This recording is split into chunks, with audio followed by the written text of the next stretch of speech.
So, if you don't get excited when I start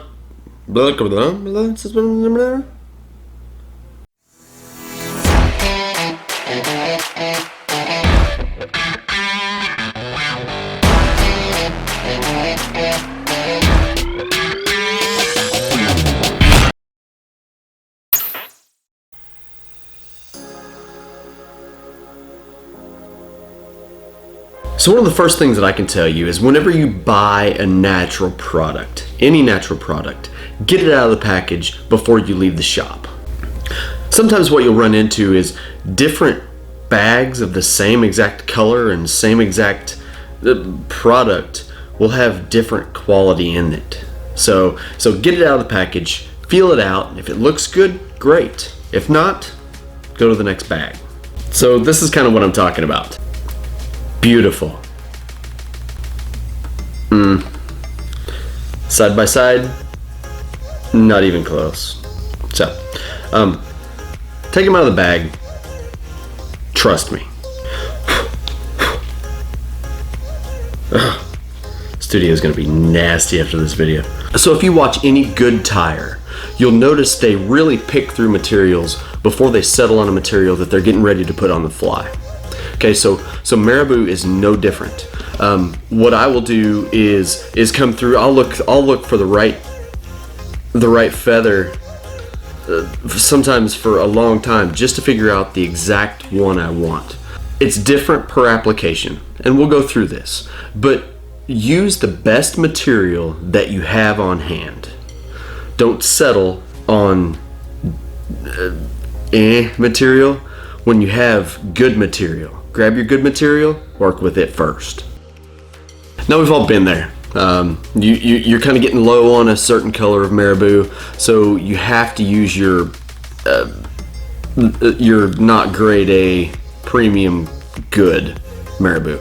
You have to use what's left in the bag. And inevitably, it looks something like this. But I'm gonna show you how to turn this into this. Same feather, by the way. So this is the Marabou that we were just talking about. I want to fix this and turn it into something that I can actually use. I could just use the tips of this, something like that. But if I want to be able to use the rest of it, this is not usable. But what I can do is I can grab it by the tip, kind of spread all this stuff out.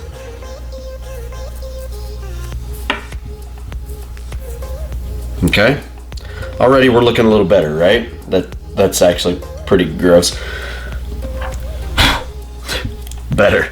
But I'm going to take a dubbing brush and just brush it out on both sides.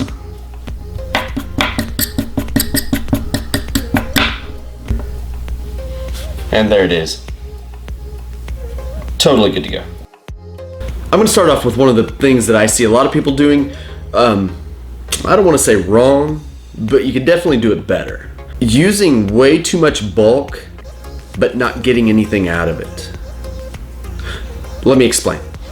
So if I decide I want my tail to be somewhere around like this big, and I measure it out, and I'm all good to go, and I grab this, and I do this, and I do this, and I tie it off. What I'm getting is all this bulk for no good. Unless you're going to use it as a body, because there's so much bulk there, you could build a body out of it. You don't need that. So, take your bulk, pop the top out. I'm going to take my fingers like a scissor up this. And when it comes to a tail, I'm good to go. So I can grab this right here, and I've got a great tail. But I can still remove some of this junk, okay? So that's a great tail. Tie it on.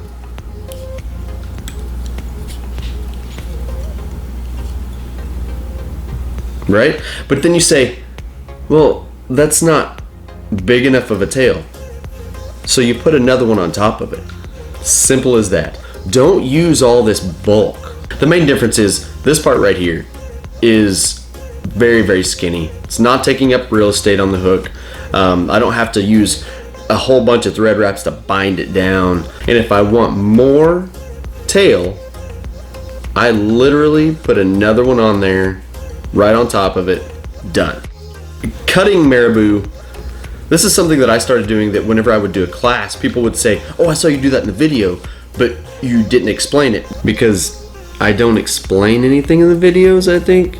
The easiest way to, and the best way to cut marabou is to grab it by the stem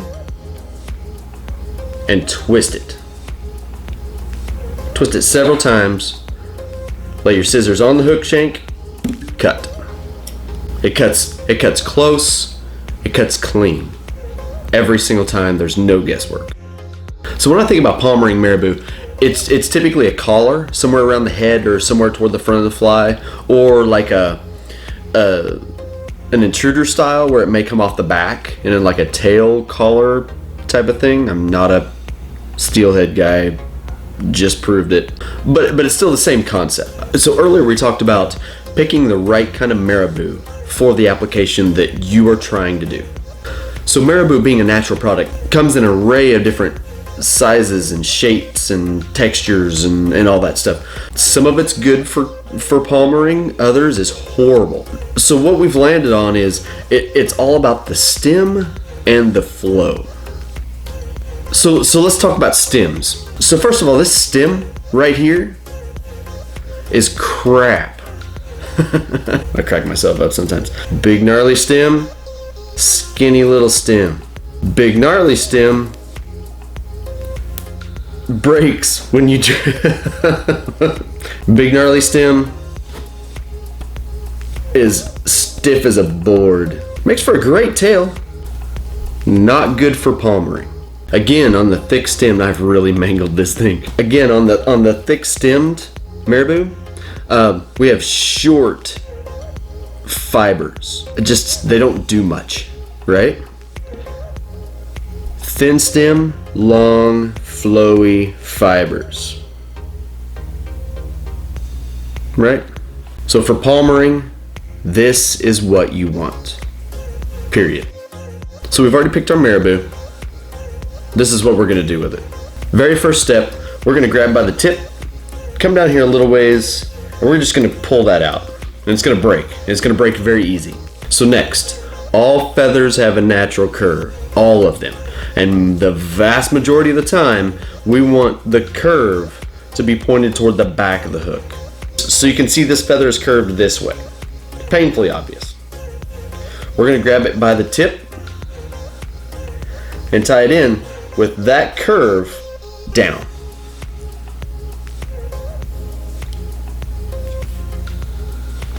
Easy as that.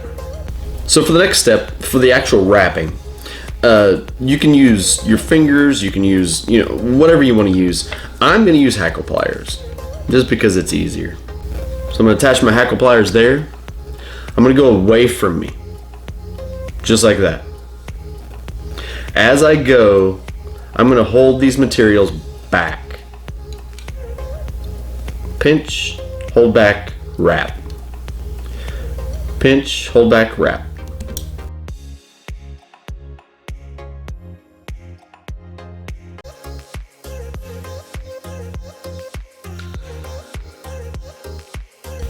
So now to tie this off, I'm going to take my thread and work it through and grab it hard, let go with my hackle pliers,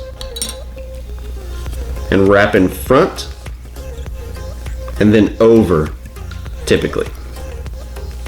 It just makes it that much more tough. Cut the stem out.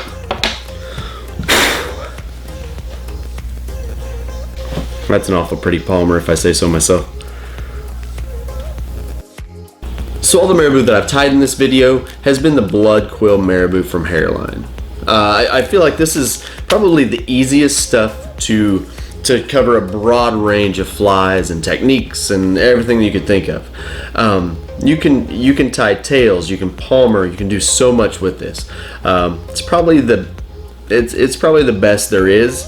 I realize that, you know, the woolly bugger marabou is great for what it's good for, but this covers way more scenarios for you.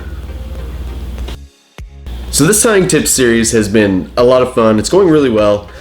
Keep posting comments to let me know what you'd like to see. Deer hair is coming, I promise. I also want to remind you of the Patreon page, which is a really cool way to get more out of the whole Fly Fishing the Ozarks YouTube channel. There's a link in the description below. Check it out if you want. If not, fine. Whatever. I think that went really well. I have the coolest Crocs in the world.